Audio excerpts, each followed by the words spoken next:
जरूरी सूचना है आप सभी स्टूडेंट्स के लिए। स्टडी फॉर सिविल सर्विसेज का Android app Google play store में आ चुका है, उसको प्लीज तुरंत इंस्टॉल कर लीजिए। और अगर आप स्टडी फॉर सिविल सर्विसेज के सिर्फ ऐप से कोई भी कोर्स कोई भी पीडीएफ परचेज करते हैं तो उसमें अप्लाई कूपन, अगर आप ज्ञान सर जो है आप उसमें अप्लाई करते हैं, ये कूपन कोड है, तो उसमें 20% फीस तुरंत माफ हो जाएगी। मतलब 20% डिस्काउंट तुरंत उसमें लग जाएगा। ज्ञान सर लिखना है, नॉर्मली ज्ञान सर स्मॉल लेटर में है सब कुछ, कोई स्पेस नहीं, कोई कॉलम नहीं, सिर्फ ज्ञान सर GYANSIR। इस तरह से अगर कूपन कोड लगाते हैं आप ऐप में बाई करने से पहले, जो अप्लाई कूपन वाले में आता है, तो 20% का डिस्काउंट तुरंत मिलेगा। वीडियो देखिए। नमस्कार दोस्तों, स्टडी फॉर सिविल सर्विसेज के एक और वीडियो में आपका स्वागत है। हम लोग मॉडर्न हिस्ट्री में आज जितने भी सोशल रिफॉर्म मूवमेंट्स हुए हैं या सामाजिक सांस्कृतिक सुधार हुए हैं, जैसे धर्म सभा, ब्रह्म समाज, ये सब जानेंगे।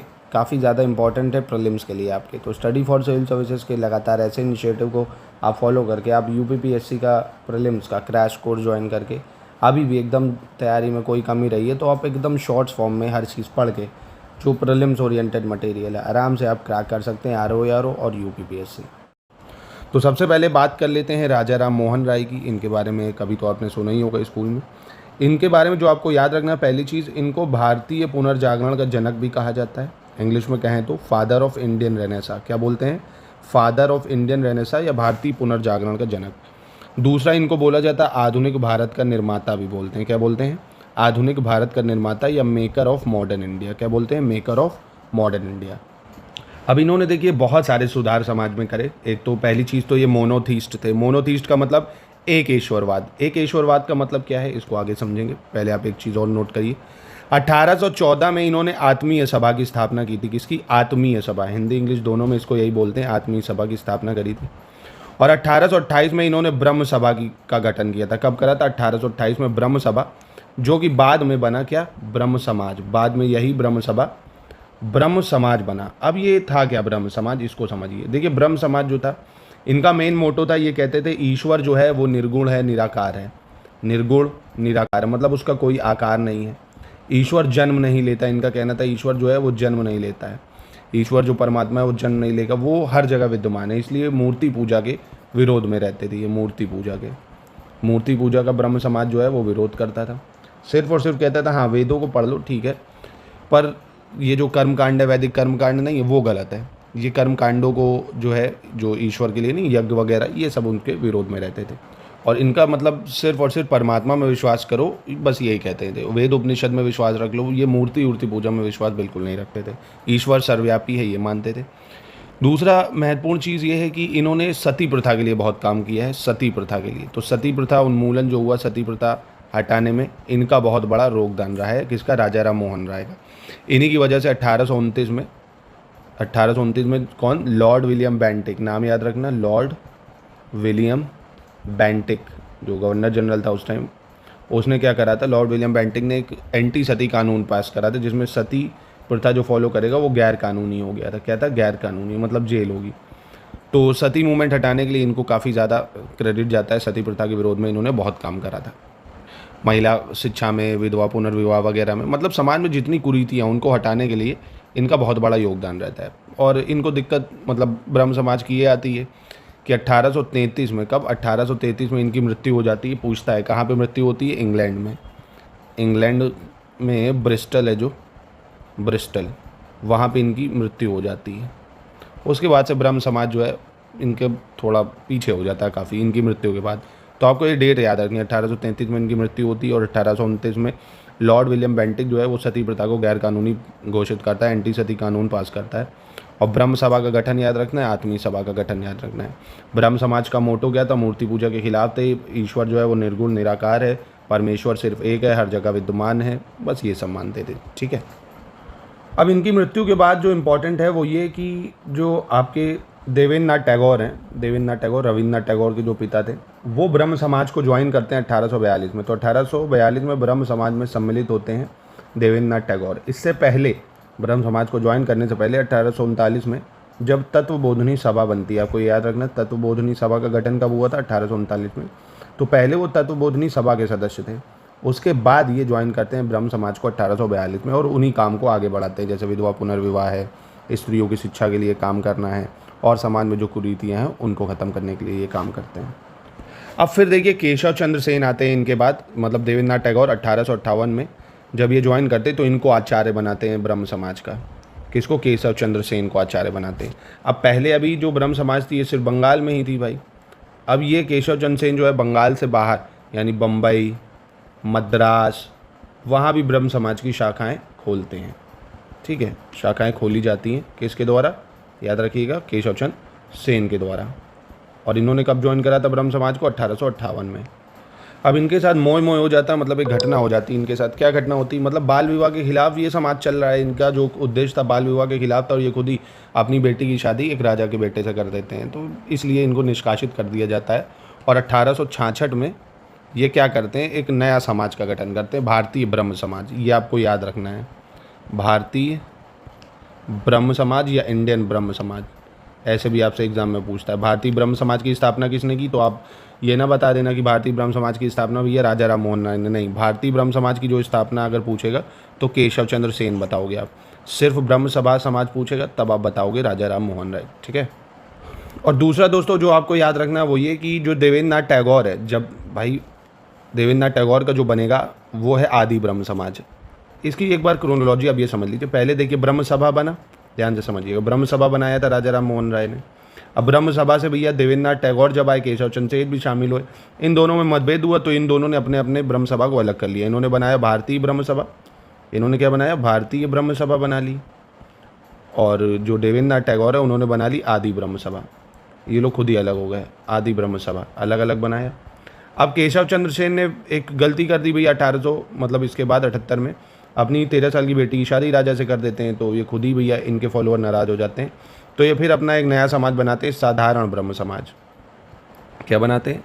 साधारण ब्रह्म समाज। ये बनाते हैं 1878 में। तो एग्ज़ाम में आपको कंफ्यूज नहीं होना है। अगर आपसे पूछेगा ब्रह्म सभा तो 1828 में बताओगे राजा राम मोहन राय। भारतीय ब्रह्म सभा पूछेगा तो केशव चंद्र सेन बता दोगे 1866 में। और आदि ब्रह्म सभा पूछेगा तो भी अब क्या बता दोगे? देवेंद्रनाथ टैगोर। और साधारण ब्रह्म समाज पूछेगा तो केशव चंद्र सेन बता दोगे 1878 में। ये चीज़ें आपको याद रखनी है। तो देख रहे हो, बना एक, ये खुद ही डिसइंटीग्रेट हो गया। अंग्रेज इसी का तो फ़ायदा उठाते थे कि इन लोगों में खुद ही यूनिटी नहीं है, ये लोग एक काम करते हैं और खुद ही डिसइंटीग्रेट, आपस में मतभेद हो जाता है इनमें। अब दूसरा जो आपको पढ़ना है वो है प्रार्थना समाज। प्रार्थना समाज कब बना था? 1867 में बना था। किसने इसकी स्थापना करी थी? आत्माराम पांडुरंग ने। केशव चंद्र सेन की मदद से आत्माराम पांडुरंग ने 1867 में प्रार्थना समाज बनाया था। अब देखिए इन सब का भी उद्देश्य वही है, जो समाज में कुरीतियाँ उसको हटाना। प्रार्थना समाज धार्मिक सुधार के लिए नहीं था, ये था आपके सामाजिक सुधार के लिए। इसका उद्देश्य था जाति व्यवस्था जो है, कास्ट सिस्टम, उसको ना मानना, जाति व्यवस्था को ना मानना, स्त्री शिक्षा को बढ़ावा देना भाई, स्त्री शिक्षा के लिए। विधवा पुनर्विवाह करना, यानी विधवा विवाह को सपोर्ट करता था। बाल विवाह का विरोध करता था कि लड़के लड़की की जो आयु है शादी की उसको बढ़ाना चाहिए ना। तो ये इनका उद्देश्य था प्रार्थना समाज का, याद रखिएगा इसका। और दूसरा फैक्ट आपको याद रखना है, एक ढोंडो केशव कारवे, विष्णु शास्त्री और जो रनाडे थे। ठीक है, याद रखिएगा, ढोंडो केशव कारवे, विष्णु शास्त्री और गोविंद रनाडे करके थे। इन तीनों ने मिल के विडो होम एसोसिएशन, यानी जो विधवा है उनके पुनर्विवाह, उनकी शिक्षा, प्रशिक्षण, इन सब के लिए विडो होम एसोसिएशन की स्थापना करी थी। ये भी एग्जाम में पूछता है तो प्लीज़ इसको याद रखना, विडो होम एसोसिएशन। अब दूसरा दोस्तों जो आपको याद रखना है वो है young Bengal movement. Young Bengal movement जो है ये हेनरी विनियम डेरोजियो के द्वारा शुरू हुआ था। किसके द्वारा? हेनरी विनियम डेरोजियो। अब ये था क्या, देखिए ये एक रेडिकल सोच थी, एक मतलब बहुत ही ज़्यादा इंटेलेक्चुअल जो पढ़े लिखे लोग थे उनके द्वारा एक तरह से था कि जो भी मतलब बहुत ज़्यादा कंजर्वेटिव नहीं, बाल विवाह की, पाश्चात्य शिक्षाएँ लो, अपने अंदर साइंटिफिक टेम्पर जनरेट करो, ये सब चीज़ों के लिए थी। तो फिलहाल आपको बस इतना याद रखना, यंग बंगाल मूवमेंट हेनरी विनियम डेरोजियो ने शुरू करा था। ये प्राध्यापक थे वहीं पे आंग्ल भारतीय जो कॉलेजेस थे उन सब में। ठीक है। दूसरा दोस्तों ईश्वर चंद्र विद्यासागर के बारे में तो आप सभी ने सुना ही होगा। इन्होंने जो है विधवा पुनर्विवाह के लिए बहुत ज़्यादा आवाज़ उठाई थी। विधवा पुनर्विवाह के लिए इन्होंने खुद कहा जाता है कि विधवा ही से शादी करी थी, ऐसा कहा जाता है। तो विधवा पुनर्विवाह के लिए बहुत सशक्त आंदोलन चलाया था, जिसके लिए 1856 में हिंदू विडो रीमैरिज एक्ट भी पास हो गया था। Hindu window remarriage act, window remarriage act है ना। जैसे 1829 में एंटी सती मूवमेंट विरोध में आ गया था ना, ऐसे 1856 में हिंदू विडो रीमैरिज एक्ट आया था, इन्हीं की वजह से, ईश्वर चंद्र विद्यासागर की वजह से।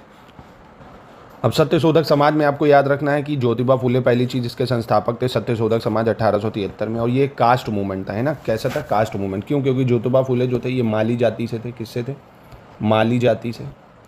तो इन्होंने जितने अपने मतलब इनके सदस्य थे वो निम्न जातियों के थे। सामाजिक सेवा करना, स्त्री और निम्न जाति के लोगों के बीच शिक्षा का प्रसार करना, तो एक तरह से जाति सुधार था, है ना। निम्न जातियों में सुधार के लिए ये आया था।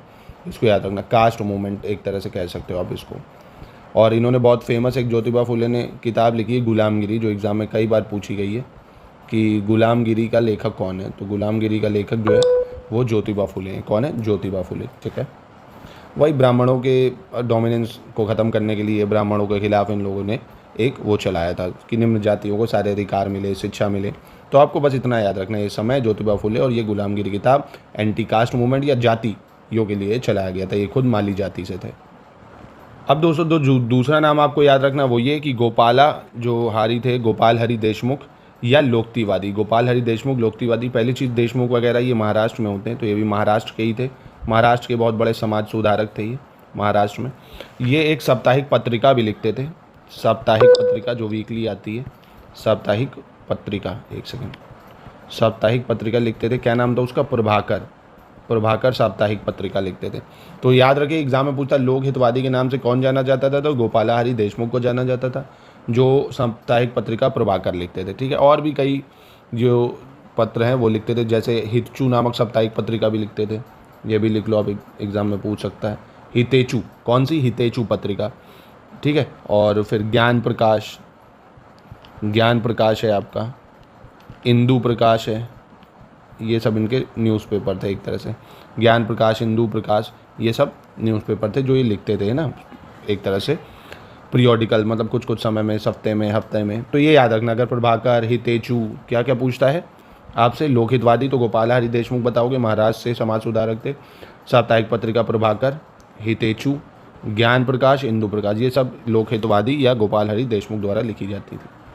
फिर दोस्तों जो आपको याद रखना वो गणेश, जो गोपाल गणेश अगरकर हैं। अगरकर ये भी महाराष्ट्र में ही होते हैं, अगरकर वगैरह।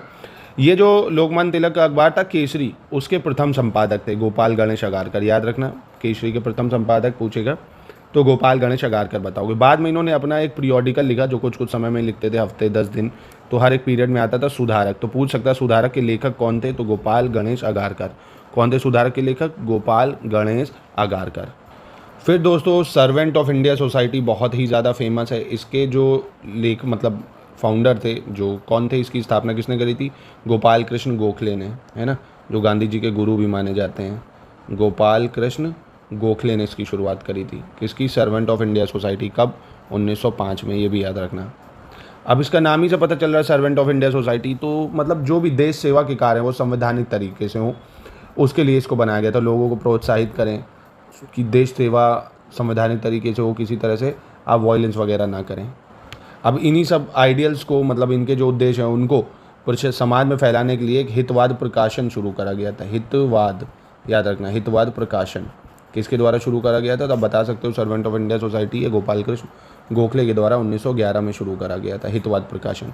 इसका उद्देश्य यही था कि संवैधानिक तरीके से कैसे जो समाज है उसका आप प्रशिक्षित कर सकते हो लोगों को, अंग्रेजों के प्रति वगैरह भी, यही सब। मतलब किसी तरह की पॉलिटिकल एक्टिविटीज़ में ना हो, क्योंकि कांग्रेस का गठन हो चुका है, ये सिर्फ देश सेवा के लिए बनाई गई थी, ठीक है। हितवाद प्रकाशन बाद में इसी के लिए आया था।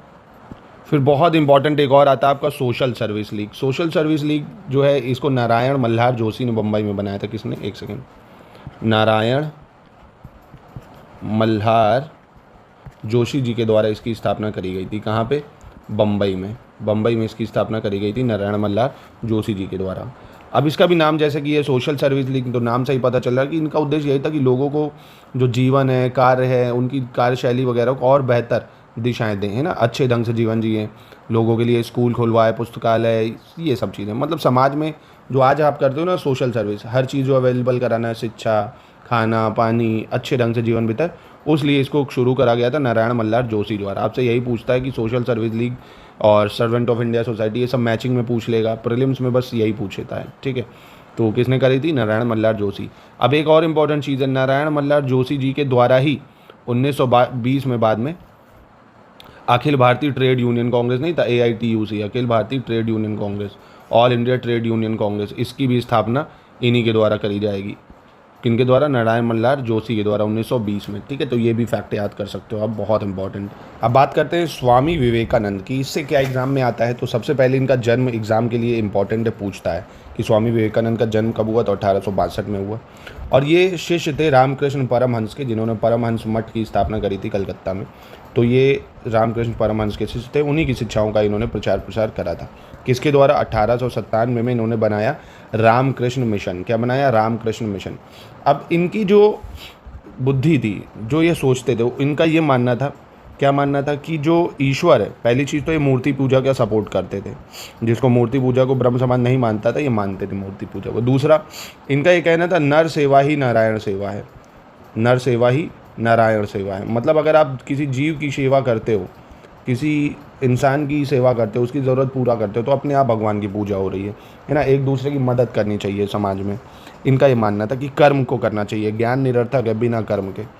इनका ये मानना था, ठीक है। कि और मतलब ये भी कहते थे कि भूखे को उपदेश, धार्मिक उपदेश देना ईश्वर का अपमान करने जैसा। पहले भूखे को रोटी दो, फिर उसको ज्ञान दो, ठीक है। और 1897 में बहुत ही फेमस है शिकागो में। कहाँ पे? अमेरिका में जो शिकागो है, वहाँ पे इन्होंने धर्म सम्मेलन जो हुआ था, विश्व धर्म सम्मेलन, एक सेकेंड, विश्व धर्म सम्मेलन, वहाँ पे हिस्सा लिया था। वहाँ पे हिंदू धर्म के बारे में इन्होंने वेदास और ये सब बोला था कि ये जो वेद हैं ये सिर्फ हिंदुओं ही के लिए नहीं, ये सभी मनुष्यों का धर्म है। जो वेद में लिखा हुआ है वेदांत, ये सब मनुष्यों का धर्म है। तो मतलब बहुत सिंपल थ्योरी थी, नर सेवा नारायण सेवा, मूर्ति पूजा को एक्सेप्ट करते थे, है ना। और मनुष्यों की जो है वो सेवा होनी चाहिए। और वेदांत, वेद, यही ट्रू नॉलेज है, सभी मनुष्यों का ये धर्म है। धर्म तभी सार्थक है जब, ज्ञान तभी सार्थक है जब वो धार्मिक कार्यों के लिए लगे। अपना कर्म आप अच्छा कर रहे हैं, ये सब, ठीक है। अब दूसरा दोस्तों, दयानंद सरस्वती की बात करें, जिन्होंने आर्य समाज की स्थापना करी थी। पहली चीज़, इनका जो मूल नाम था वो मूल शंकर था। क्या था? मूल शंकर। एग्जाम में पूछा जा चुका है। मूल शंकर जो था, इनका मूल नाम था। किनका? दयानंद सरस्वती का। अब ये क्यों इंपॉर्टेंट है? ये इसलिए इंपॉर्टेंट क्योंकि 1875 में आर्य समाज की स्थापना करी गई थी बॉम्बे में। कहाँ पे? बॉम्बे में 1875 में आर्य समाज की स्थापना करी गई थी। और इसका मुख्यालय जो था, हेडक्वार्टर था, बाद में हेडक्वार्टर शिफ्ट करा जाएगा बॉम्बे से लाहौर। बॉम्बे से लाहौर कर दिया जाता है, लाहौर। तो अभी आप इतना याद रखो। पहली चीज़ क्या याद रखना है? दयानंद सरस्वती ने आर्य समाज की स्थापना करी थी 1875 में बॉम्बे में। उसके बाद बॉम्बे से लाहौर हेडक्वार्टर शिफ्ट होता है और इनका मूल नाम था मूल शंकर। और इनकी एक प्रसिद्ध पुस्तक थी सत्यार्थ प्रकाश। कौन सी? सत्यार्थ प्रकाश। सत्यार्थ प्रकाश जो थी वो दयानंद सरस्वती की पुस्तक थी। और इनका कहना था वेदों की ओर लौटो, है ना, बैक टू वेदास, या वेदों की ओर लौटो। वेद ही जो है वो ही ट्रू नॉलेज है, उन्हीं में सब ज्ञान की बातें दी हुई है। बैक टू वेदास, या वेदों की तरफ लौटो, ठीक है। संपूर्ण जो ज्ञान है वो वेद ही है। दूसरा, ये भी मूर्ति पूजा के विरोध थे। अगर इनके उद्देश्य पूछेगा, पहली चीज़ मूर्ति पूजा का विरोध करते थे। जो मूर्ति पूजा है उसका विरोध करते थे।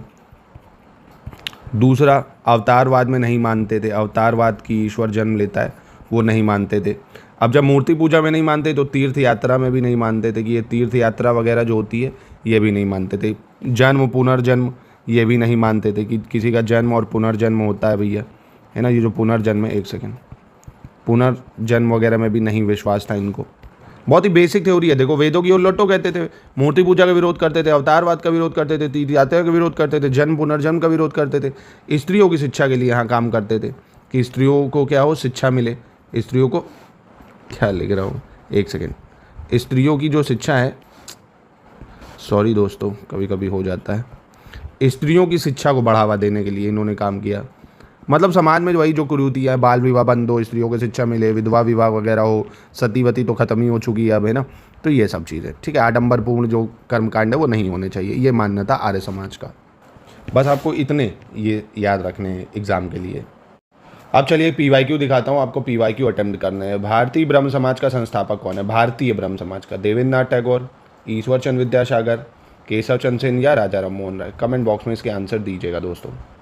दूसरा, ब्रह्म समाज का सिद्धांत किस पे आधारित है? नास्तिकता पर, अद्वैतवाद पे, एक देववाद पे या बहुदेववाद पे, ठीक है। जिन महापुरुषों में से कौन भारतीय जागृति का जनक कहा जाता है? विवेकानंद, राजा राम मोहन राय, रविन्द्रनाथ टैगोर, दयानंद सरस्वती। ये सब पढ़ाया है, आंसर आप देंगे। भारत का पुनर्जागरण आंदोलन का अग्रणी दूत किसे कहते हैं? देवेंद्रनाथ टैगोर, केशव चंद्र सेन, ईश्वर चंद्र विद्यासागर, राजा राम मोहन राय। राजा राम मोहन राय ने निम्न में से किसका विरोध नहीं किया था, कह रहा है? बाल विवाह, सती प्रथा, पाश्चात्य शिक्षा या मूर्ति पूजा। तो ये भी अगर नहीं पता है तो मैं बता देता हूँ, पाश्चात्य शिक्षा का विरोध नहीं किया था, बाकी सबका ही विरोध करा था इन्होंने। भारतीय राष्ट्रवाद का पैगंबर किसे कहा जाता है भैया? तो राजा राम मोहन राय को ही कहा जाता है भारतीय राष्ट्रवाद का पैगंबर। फिर अगला, विवेकानंद ने शिकागो में पार्लियामेंट ऑफ वर्ल्ड रिलीजन में भाग कब लिया था दोस्तों? तो ये मैं आपको बता चुका हूँ, इसका कमेंट में आंसर आप दीजिएगा, अभी पढ़ाया है। राजा राम मोहन राय द्वारा स्थापित प्रथम संस्था कौन सी थी? तो राजा राम मोहन राय ने क्या बनाई थी? ब्रह्म समाज या ब्रह्म सभा, आत्मीय सभा या तत्वबोधनी सभा? इसको भी अभी पढ़ाया, प्लीज़ इसका जवाब दीजिए। राम मोहन राय को राजा की उपाधि किसने दी थी? ये आपको बताना है, तो ये मैं बता देता हूँ। राजा राम मोहन राय को राजा की उपाधि देने वाले थे अकबर सेकंड। कौन थे? अकबर सेकंड थे, ठीक है। वर्ष 1893 में शिकागो में आयोजित अंतर्राष्ट्रीय धर्मों के संसद से, लो आपको ऊपर वाले का आंसर यहीं मिल गया, किसका नाम जुड़ा है? तो भैया स्वामी विवेकानंद का था। किस वर्ष स्वामी विवेकानंद ने विश्व धर्म संसद में भाग लिया था? देखो फिर रिपीट हो गया, 1893 में लिया था। इनमें से किस प्रख्यात समाज सुधारक ने ज्ञान योग, कर्म योग और राजयोग नामक पुस्तकें लिखी हैं? बहुत फेमस पुस्तकें हैं ये, याद रखना, स्वामी विवेकानंद ने लिखी हैं ये। रामकृष्ण मिशन की स्थापना किसने की थी भैया? स्वामी विवेकानंद ने करी, बता चुके हैं। दयानंद सरस्वती ने क्या स्थापित करा है? ये तो आप बता सकते हो आराम से, आर्य समाज। आर्य समाज की स्थापना किस वर्ष हुई है? ये भी मैं आपको बता चुका हूँ, आपको याद होगा, 1875 में। वेदों के पुनरुत्थान का श्रेय किसे जाता है भाई? तो वेदों की तरफ लौटो किसने बोला था? आर्य समाज ने, यानी स्वामी दयानंद सरस्वती ने। किसे भारत का मार्टिन लूथर कहा जाता है? ये भी काफ़ी इंपॉर्टेंट है। तो भारत का मार्टिन लूथर स्वामी दयानंद सरस्वती को कहते हैं, भारत का मार्टिन लूथर। किसने 1873 में सत्यशोधक समाज की स्थापना की? तो ये तो यार बता ही सकते हो आप, आराम से बता दो। देव समाज का संस्थापक किसे कहा जाता है? ये आप नोट कर लो, ये मैं बता दे रहा हूँ, शिव नारायण अग्निहोत्री, इन्होंने देव समाज की स्थापना करी थी। किसने? शिव नारायण अग्निहोत्री ने। महाराष्ट्र में प्रार्थना समाज किसने बनाया था? ये भी मैं आपको बता चुका हूँ, आत्माराम पांडुरंग। किसने बनाया था? आत्माराम पांडुरंग ने, एमजी रनाडे की सहायता से। अगर दो आत्माराम पांडुरंग ऑप्शन में वो टिक करो, अगर वो ऑप्शन में नहीं है तो आप एमजी रनाडे कर दो टिक, ठीक है। देखो जैसे ऊपर एमजी रनाडे नहीं है, आत्माराम पांडुरंग दिया है प्रार्थना समाज के संस्थापक, तो आप इनको टिक कर दो। अगर वो ऑप्शन में नहीं है तो एमजी रनाडे कर देना। निम्नलिखित संगठनों में से किसने शुद्धि आंदोलन का समर्थन किया था? तो शुद्धि आंदोलन का समर्थन करने वाले थे आर्य समाज।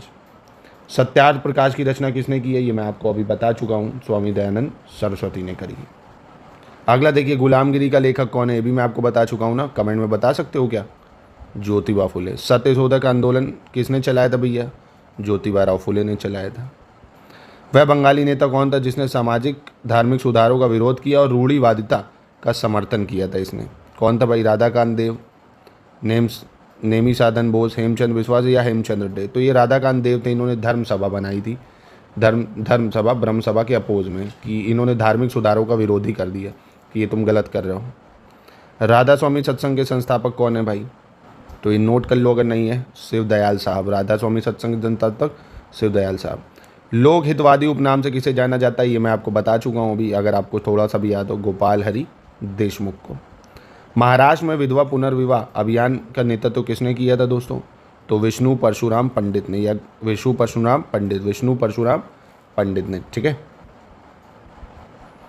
पश्चिम भारत के डीके कार्वे का नाम निम्नलिखित में से किसके संदर्भ में आता है भाई? सती प्रथा, बाल हत्या, स्त्री शिक्षा, विधवा पुनर्विवाह। तो बताया था ना, प्रोफेसर डीके कार्वे, इन लोगों ने मिलकर विधवा पुनर्विवाह एसोसिएशन भी बनाया था, एक विडो होम एसोसिएशन, तो विधवा पुनर्विवाह के लिए आता है।